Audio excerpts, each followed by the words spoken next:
what they might find of interest or value in the discussion. So it's just a fireside chat among colleagues and experts and friends. Absolutely. I'm glad that we are explaining this because we are now live for our viewers. Great. Thank you so much, everybody, for following us and going on to the 11th episode of Talk to Your Meeting Doctors. It's amazing, Martin, what we have accomplished this year, already 11 episodes. And each time we have the most fantastic guest speakers on board. Yeah. And today also a guest participant, Mike Clago, is not a facilitator, but he decided to join instead of watching from the social network. He's in the Zoom room with us. So we'll probably do a sounding debrief with him in the end. Mike, if you'd be so kind to put your camera off now as we are starting the show with our guest speakers. Amazing, and thanks for being there. And any questions, please use the internal chat here on Zoom. Also, for our viewers, you are please be welcome to use LinkedIn comments. I'll be watching LinkedIn as I have my dear colleague here, PhD colleague Martin Duffy, is co-hosting this with me and is going to focus the discussion right now. Before we start, Martin, there's something we normally ask to our guest speakers before we start, but this time I'm not sure we didn't warn them, so they're going to be caught on the cold.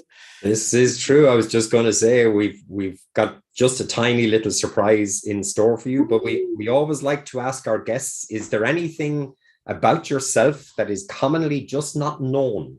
Generally, people don't know it. About your history, your background, your interests, your hobbies, anything, just as an opener to say welcome and take the floor. And who wants to start? That's a good question, yeah?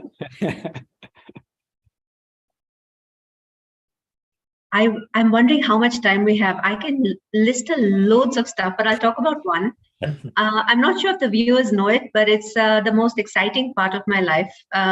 One part of my life, which is I come from a family which is most of them are in the aviation industry. Oh. So all of us, we were three girls who flew for three different international airlines. So we had immense exposure.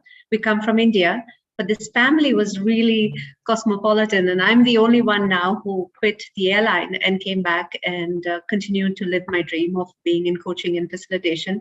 But I've been in the air and I still fall in love when I see an aircraft. So I wanted to tell you that I love that. Yeah. So a lot of adventure from there. And it's been a red thread in my life. Yeah. Super. Cool. We have this shared passion then, Farah. I flew aircraft for 20 odd years before I started my current career path. So Steve. We can talk and share some stories, Martin. Absolutely. Yeah.